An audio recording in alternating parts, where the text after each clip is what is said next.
Kitab Yohanes. Pada mulanya adalah Firman.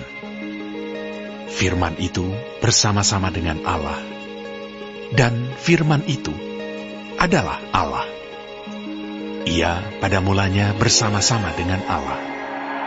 Segala sesuatu dijadikan oleh Dia, dan tanpa Dia tidak ada sesuatu pun yang telah jadi dari segala yang telah dijadikan. Dalam Dia ada hidup, dan hidup itu adalah terang manusia. Terang itu bercahaya di dalam kegelapan, dan kegelapan itu tidak menguasainya. Datanglah seorang yang diutus Allah, namanya Yohanes. Ia datang sebagai saksi untuk memberi kesaksian tentang terang itu, supaya oleh Dia semua orang menjadi percaya. Ia bukan terang itu, tetapi ia harus memberi kesaksian tentang terang itu. Terang yang sesungguhnya, yang menerangi setiap orang, sedang datang ke dalam dunia. Ia telah ada di dalam dunia, dan dunia dijadikan olehnya, tetapi dunia tidak mengenalnya. Ia datang kepada milik kepunyaannya, tetapi orang-orang kepunyaannya itu tidak menerimanya.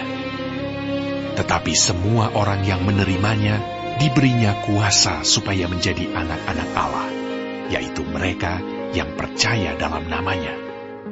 Orang-orang yang diperanakan bukan dari darah atau dari daging, bukan pula secara jasmani oleh keinginan seorang laki-laki, melainkan dari Allah.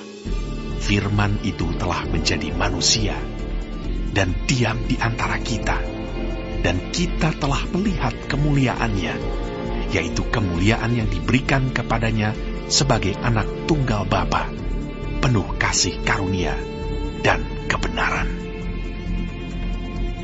Yohanes memberi kesaksian tentang Dia dan berseru, katanya, "Inilah Dia yang kumaksudkan ketika aku berkata, kemudian daripadaku akan datang Dia yang telah mendahului aku, sebab Dia telah ada sebelum aku."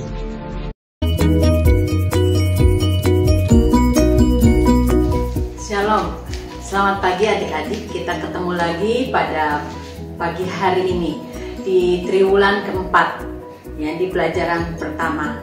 Nah, sebelum kita mulai pelajaran pada pagi hari ini, saya ajak adik-adik sekalian berdoa terlebih dahulu.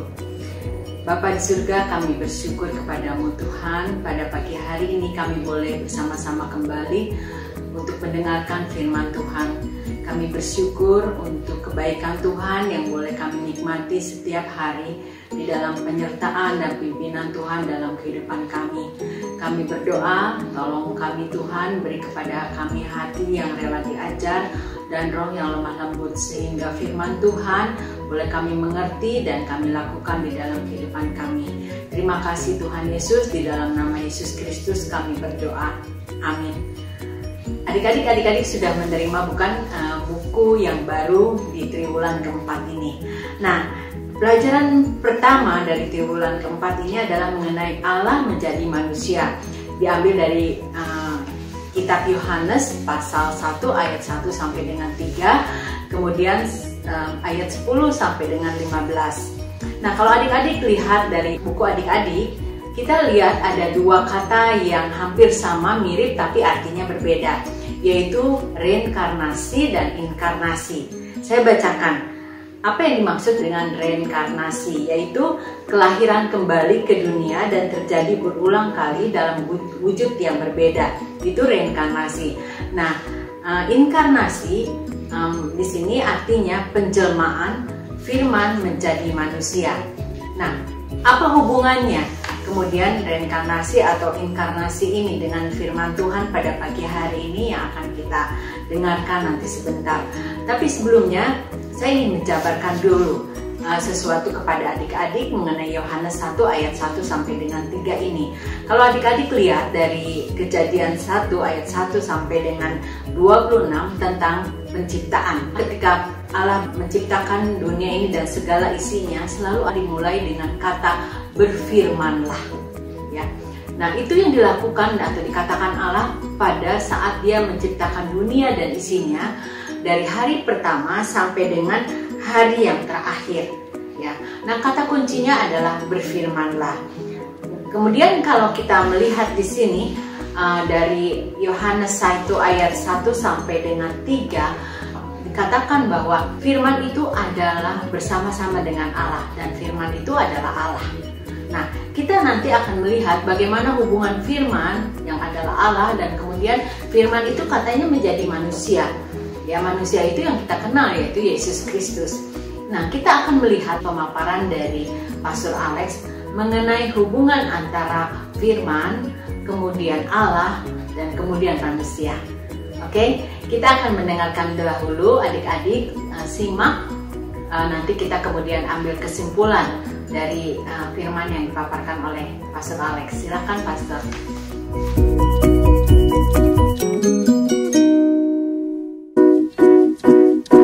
Bapak, Ibu, saudara-saudari, adik-adik yang sangat dikasihi oleh Tuhan Yesus, Shalom. Nas untuk renungan firman Tuhan kali ini adalah dari Yohanes 1 ayat 1 sampai 15. Tema yang akan kita renungkan adalah Allah yang menjadi manusia. Ayat emas kita adalah dari Yohanes 1 ayat 14. Firman itu telah menjadi manusia dan diam di antara kita, dan kita telah melihat kemuliaannya, yaitu kemuliaan yang diberikan kepadanya sebagai anak tunggal Bapa, penuh kasih karunia dan kebenaran. Tema kita kali ini, Allah yang menjadi manusia. Istilah teologinya adalah inkarnasi. Gampangnya di dalam bahasa Indonesia adalah penjelmaan, yaitu Allah menjadi manusia. Sebelum kita merenungkan Yohanes 1 ayat 1 sampai 15 ini, mari kita renungkan beberapa ayat dari Alkitab Perjanjian Baru mengenai Allah menjadi manusia atau inkarnasi ini. Di Injil Matius pasal 1 ayat 22 dan 23, hal itu terjadi supaya genaplah yang difirmankan Tuhan oleh Nabi, sesungguhnya anak darah itu akan mengandung dan melahirkan seorang anak laki-laki, dan mereka akan menamakan dia Immanuel, yang berarti Allah menyertai kita. Dari ayat-ayat ini dan ayat-ayat di sekitar ayat-ayat ini, kita mengetahui bahwa Tuhan berfirman kepada Yusuf melalui malaikatnya.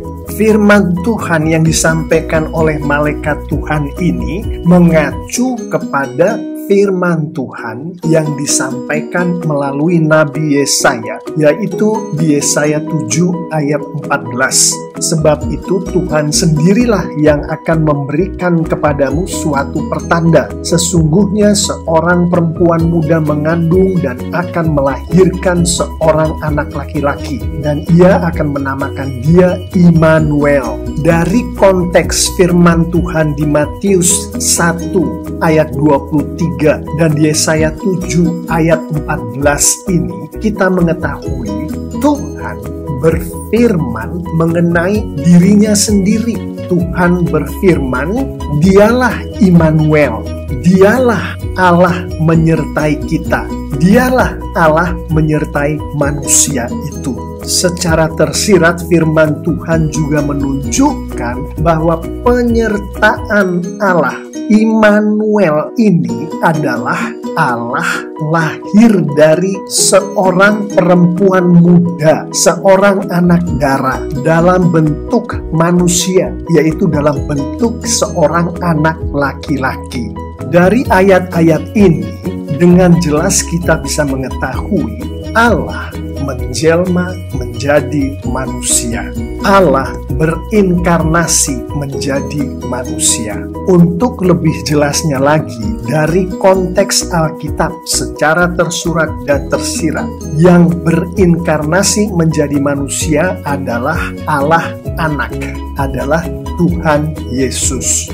Mengenai inkarnasi ini pula, firman Tuhan dari Injil Lukas pasal 1 ayat 31 sampai 35 mengatakan, sesungguhnya engkau akan mengandung dan akan melahirkan seorang anak laki-laki, dan hendaklah engkau menamai dia Yesus. Ia akan menjadi besar dan akan disebut Anak Allah yang Maha Tinggi. Dan Tuhan Allah akan mengaruniakan kepadanya tahta Daud bapa leluhurnya. Dan ia akan menjadi raja atas kaum keturunan Yakub sampai selama-lamanya, dan kerajaannya tidak akan berkesudahan. Kata Maria kepada malaikat itu, bagaimana hal itu mungkin terjadi? Karena aku belum bersuami. Jawab malaikat itu kepadanya, Roh Kudus akan turun atasmu, dan kuasa Allah yang Maha Tinggi akan menaungi engkau. Sebab itu anak yang akan kau lahirkan itu akan disebut kudus, Anak Allah. Kembali kita melihat di sini, Tuhan berfirman melalui malaikatnya, kali ini kepada Maria. Di dalam firman-Nya Tuhan menyampaikan Maria akan melahirkan anak laki-laki. Anak ini adalah Anak Allah yang Maha Tinggi. Anak ini akan menjadi raja sampai selama-lamanya, menjadi raja secara kekal, secara abadi. Kekekalan, keabadian adalah atribut Tuhan. Dengan kata lain, firman Tuhan ini secara tersirat menyampaikan bahwa anak ini adalah Tuhan. Anak ini adalah Anak Allah, anak ini adalah Tuhan. Inilah yang dinamakan ketritunggalan Allah. Kita sedang berbicara mengenai Allah Bapa, kita sedang berbicara mengenai Allah Anak, kita sedang berbicara mengenai Allah Roh Kudus. Sekarang mari kita renungkan nas kita dari Yohanes 1 sampai 15. Karena keterbatasan waktu, yang akan saya sampaikan saat ini adalah dari ayat 1 sampai 4 kemudian ke ayat 14. Firman Tuhan di Injil Yohanes pasal 1 ayat 1, pada mulanya adalah firman. Firman itu bersama-sama dengan Allah dan firman itu adalah Allah. Ayat 2, ia pada mulanya bersama-sama dengan Allah, segala sesuatu dijadikan oleh dia, dan tanpa dia tidak ada suatu pun yang telah jadi dari segala yang telah dijadikan. Ayat 4, dalam dia ada hidup, dan hidup itu adalah terang manusia. Di ayat-ayat ini dengan jelas firman Tuhan mengatakan bahwa Sang Firman adalah Allah. Ia yang adalah Sang Firman itu adalah Allah sendiri yang menjadikan, yang menciptakan seluruh dunia. Sang Pencipta adalah atribut Allah, atribut Tuhan. Ia adalah hidup, adalah terang. Hidup dan terang dari konteks Alkitab kita mengetahui adalah atribut Tuhan Yesus. Di ayat 14, nas ini menuntaskan dengan jelas. Firman itu telah menjadi manusia dan diam di antara kita, dan kita telah melihat kemuliaannya, yaitu kemuliaan yang diberikan kepadanya sebagai anak tunggal Bapa, penuh kasih karunia dan kebenaran. Ayat emas kita ini dengan jelas menunjukkan bahwa firman yang adalah Allah menjadi manusia. Inilah inkarnasi itu. Inilah penjelmaan itu. Lebih jauh mengenai Allah yang berinkarnasi menjadi manusia itu, firman Tuhan mengatakan Dia diam di antara kita. Allah diam di antara manusia. Dia sebagai manusia dapat dilihat oleh manusia-manusia yang lain, dapat dilihat oleh kita. Dia penuh kasih karunia, dia penuh kebenaran. Bapak, Ibu, saudara-saudari, adik-adik yang sangat dikasihi oleh Tuhan Yesus, manusia dengan atribut seperti yang dibicarakan di Yohanes 1 ayat 14 ini adalah suatu sosok di mana setiap manusia dapat menjalin hubungan pribadi dengan sosok ini. Karena sosok ini adalah manusia juga seperti saya dan Anda. Adalah suatu sosok dengan atribut yang luar biasa seperti penuh kasih karunia, penuh kebenaran, di mana setiap manusia seperti saya dan Anda ingin memiliki hubungan pribadi dengan sosok seperti ini. Yang kita ketahui dari ayat-ayat ini adalah sosok Tuhan sendiri, sosok Allah sendiri. Selanjutnya, mari kita melihat apa yang disampaikan oleh Rasul Paulus mengenai inkarnasi ini. Firman Tuhan di surat Rasul Paulus kepada jemaat Tuhan di Filipi, pasal 2, dimulai dari ayat 5 mengatakan, "Hendaklah kamu dalam hidupmu bersama menaruh pikiran dan perasaan yang terdapat juga dalam Kristus Yesus." Ayat 6, yang walaupun dalam rupa Allah tidak menganggap kesetaraan dengan Allah itu sebagai milik yang harus dipertahankan. Ayat 7, melainkan telah mengosongkan dirinya sendiri dan mengambil rupa seorang hamba dan menjadi sama dengan manusia. Ayat 8, dan dalam keadaan sebagai manusia, ia telah merendahkan dirinya dan taat sampai mati, bahkan sampai mati di kayu salib. Ayat yang ke-11, dan segala lidah mengaku Yesus Kristus adalah Tuhan bagi kemuliaan Allah Bapa. Secara tersurat dan tersirat, firman Tuhan ini mengatakan bahwa Kristus Yesus adalah rupa Allah. Kita mengetahui dari renungan kita tadi, dari konteks Alkitab, bahwa Kristus Yesus adalah Allah sendiri. Kita juga mengetahui dari ayat-ayat ini bahwa Kristus Yesus menjadi sama dengan manusia. Di dalam Kristus Yesus menjadi sama dengan manusia. Artinya di dalam Tuhan berinkarnasi menjadi manusia. Tuhan Yesus Kristus merendahkan dirinya. Kesimpulan Rasul Paulus akan Yesus Kristus adalah Kristus Yesus adalah Tuhan. Satu pelajaran penting yang sangat menyolok dari ayat-ayat ini yang disampaikan oleh Rasul Paulus adalah, kita tahu firman Tuhan mengatakan anak-anak Tuhan untuk bertumbuh semakin hari semakin menjadi serupa dengan Tuhan Yesus. Rasul Paulus mengatakan ini baik secara tersurat maupun tersirat. Ayat-ayat ini secara tersurat dan tersirat mengatakan Kristus Yesus yang adalah sama dengan manusia adalah rupa Allah dan juga rupa seorang hamba. Dari rupa Allah menjadi rupa seorang hamba, Yesus Kristus merendahkan dirinya. Bagi anak-anak Tuhan yang dengan bantuan dari Roh Kudus menjalankan kehidupannya sebagai anak Tuhan sejati, maka untuk semakin hari bisa semakin serupa dengan Kristus Yesus, si anak Tuhan ini akan semakin hari semakin merendahkan dirinya.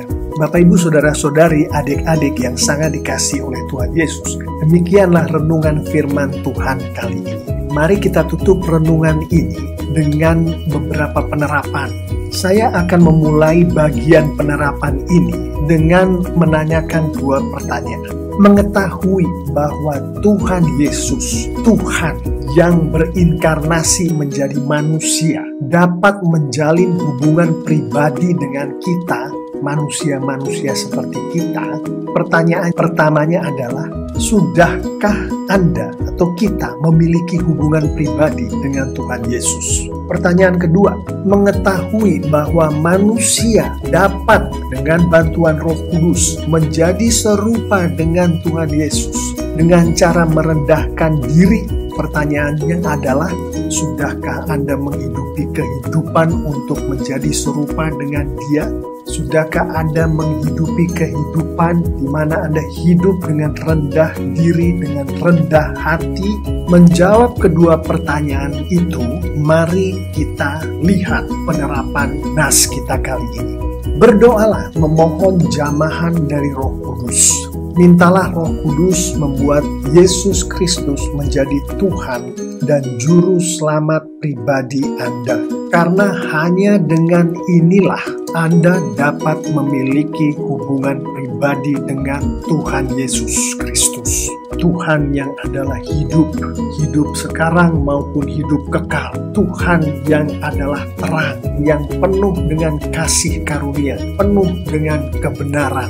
Dan untuk mengetahui seluk-beluk daripada hubungan pribadi ini, maka secara tersurat dan tersirat Alkitab mengatakan, bacalah dan mengertilah firman Tuhan, sehingga Anda bisa memiliki hubungan pribadi dengan Tuhan secara benar, karena kita mengetahui hati Tuhan, karena kita mengetahui apa yang membuat Tuhan senang, apa yang membuat Tuhan marah. Kita mengetahui asal-usul daripada Tuhan, dan kita mengetahui rencana Tuhan. Itu semua ada di Alkitab, ada di firman Tuhan. Penerapan selanjutnya adalah mengetahui firman Tuhan itu, taatilah sehingga Tuhan memberikan buah-buahnya, buah-buah Roh Kudusnya kepada kita, kepada Anda. Termasuk di dalam buah-buah Roh Kudus itu adalah kerendahan hati yang kita bicarakan tadi. Penerapan terakhir adalah tetaplah dekat pada Tuhan. Sekiranya kita atau Anda suatu ketika melakukan kesalahan dengan tidak mengikuti firman Tuhan, perintah Tuhan seperti yang Tuhan kehendaki, maka saat itu terjadi, akuilah kesalahan-kesalahan Anda itu. Bertobatlah pada Tuhan dengan bantuan dari Roh Kudus, sehingga kita selalu memiliki hubungan pribadi yang baik dengan Tuhan Yesus. Saya mengimani kalau kita semua anak-anak Tuhan melakukan firman Tuhan yang barusan kita renungkan ini, termasuk penerapannya, maka Tuhan kita akan dipermuliakan. Dan Alkitab menunjukkan kepada kita semua secara tersurat dan tersirat, anak-anak Tuhan yang memuliakan Tuhan akan diberkati oleh Tuhan dengan luar biasa. Amin. Nah, adik-adik sudah mengerti bukan? Kesimpulannya adalah firman itu adalah Kristus Yesus yang ada sejak semula pada awal dunia dijadikan. Dan Yesus telah menjadi manusia Allah. Dan Yesus telah menjadi manusia. Allah yang menciptakan dunia berinkarnasi menjadi manusia di dalam Kristus. Jadi Yesus itu adalah Allah. Kristus Yesus, firman Allah, dan Allah adalah pribadi yang sama. Adik-adik, Yesus Kristus, firman, dan Allah adalah pribadi yang sama. Itu yang harus kita ambil kesimpulannya pada pagi hari ini. Nah, pelajaran pada pagi hari ini, ayat hafalannya diambil dari Yohanes 1 ayat 14 yang berbunyi, firman itu telah menjadi manusia dan diam di antara kita, dan kita telah melihat kemuliaannya, yaitu kemuliaan yang diberikan kepadanya sebagai anak tunggal Bapa, penuh kasih karunia dan kebenaran. Nah, adik-adik, jangan lupa juga saya ingatkan, untuk persembahan pada pagi hari ini, adik-adik bisa kumpulkan atau transfer langsung ke rekening ini, atau kumpulkan sampai kemudian nanti akhir dari triwulan 4 kita akan memberikannya bersama-sama seperti yang lalu ya, di pelajaran 13 triwulan yang ketiga ya, adik-adik sudah menyerahkannya kepada Tuhan. Nah, mari adik-adik kita harus setia dengan memberikan persembahan kepada Allah sebagai rasa syukur kita belajar untuk memberikan persembahan kepada Tuhan ya. Nah, adik-adik, kita akan mengakhiri pelajaran pada pagi hari ini. Saya mengajak adik-adik untuk berdoa bersama-sama. Kami bersyukur kepadamu Tuhan untuk pagi hari ini. Tuhan, kami tahu bahwa ketika penciptaan Engkau berkata, berfirmanlah, dan kami tahu bahwa firman merupakan adalah Allah sendiri, dan Allah adalah Tuhan Yesus Kristus yang sudah mati bagi kami di kayu salib untuk dosa-dosa kami. Kami mau bersyukur untuk setiap karya keselamatan yang sudah Tuhan lakukan bagi kami.